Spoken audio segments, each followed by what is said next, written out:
Welcome to the NC Spin After Spin. Additional comments from our panelists just available on our website. Michael Bitzer, lots to talk about in last week's show. I'm sure there were things you wish you'd had a chance to say, but you didn't. What are they?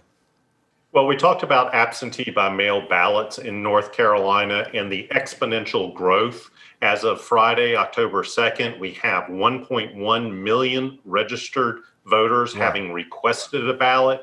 Out of our 7.1 million total registered voters, that's 16% of the voters having requested it. And if you dig into the numbers and look at it by party affiliation, just about 10% of registered Republicans have requested an absentee by mail ballot, but nearly 22% of all the registered Democrats have requested an absentee by mail ballot. The third group, registered unaffiliateds, are actually dead even with the state number at 16% as well. So I think, this whole dynamic of what we are seeing with the turnout by mail and whether these voters complete the act of actually returning and having their absentee by mail ballot accepted, it's a whole new day in North Carolina voting methods. And we really have nothing in terms of precedent to compare it against. We're just going to have to wait till November 3rd to see where the dust settles and how all of this is being counted. And they are being counted right now, so we will get the early numbers after the polls close on November 3rd. Yeah, I was going to ask that question, and we had so much we covered, I didn't get around to it. So they're opening these ballots. Are they actually tabulating them? Or are they entering into computers?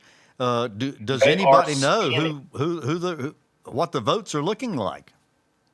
Yeah, they are scanning. Once a ballot is formally accepted and the county boards of elections review them and accept them, the ballots then are scanned, meaning that they are processed, but the results are not released. They are not tabulated officially until the polls close, typically at 7:30 on Tuesday, November 3rd.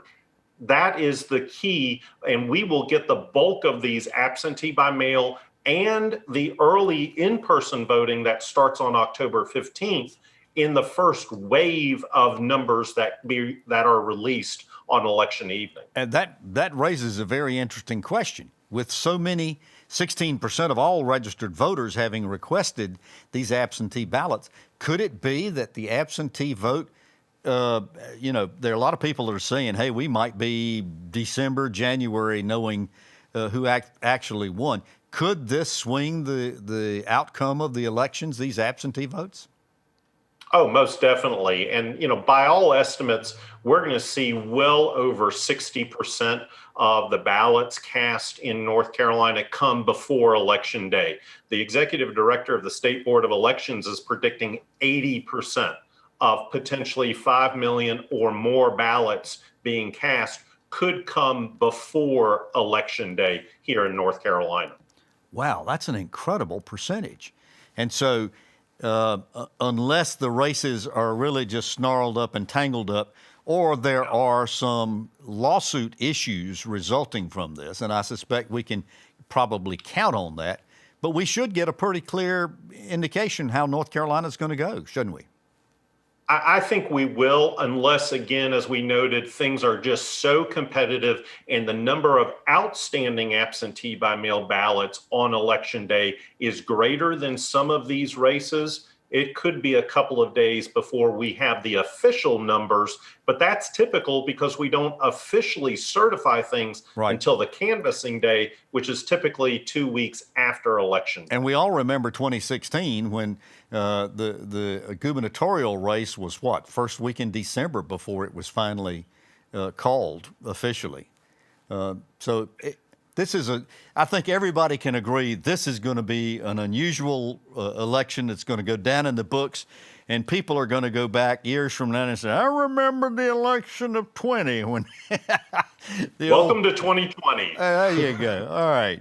You're not even Barbara Walters. Well, thanks for watching the After Spin. We'll have more video all during the week on ncspin.com.